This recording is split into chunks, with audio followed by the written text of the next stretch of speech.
Praise the lord. ప్రభు అయిన యేసుక్రీస్తు నామంలో మీకందరికీ శుభములు. ఈ దిన వాగ్దానము, మీ కరులు చెడగొట్టి ఖడ్గములు చేయుడి, బలహీనుడు నేను బలాఢ్యుడును అనుకొనవలెను. యోవేలు 3:10. చాలా పర్యాయంలో మనము మనకున్న పరిస్థితిని బట్టి నా స్థితి ఇంతే అంటూ దిగులు పడేవారంగా ఉంటాం. ఎంత దిగులు పడుతూ ఉంటామో అంతగా హేళనకు గురి అవుతూ ఉంటాం. ఇది మనలను ఇంకా ఎంతో బాధిస్తుంది.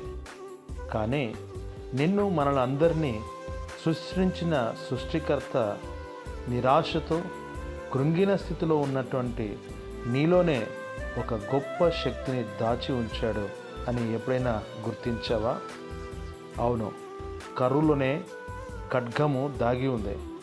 అది శత్రువులను హతమారుస్తుంది. బలహీనునిలోనే బలవంతుడు దాగి ఉన్నాడు. యాయేలు ఒక సాధారణ స్త్రీనే, కానీ సిసేరా వంటి రాజును సైతం గుడారపు మేకుతో కణతలో కొట్టి చంపగలిగే శక్తి కలిగినదిగా చరిత్రకెక్కినది. కనుక నీవు బలహీనుడవు కాదు, బలవంతుడవు. లేచి నీ దేవుని ప్రార్థించు. నీలో ఉన్న దైవికమైన శక్తిని దేవుడు నీకు తెలియపరచును. ప్రభువుని బలపరచునుగాక. ఆమేన్.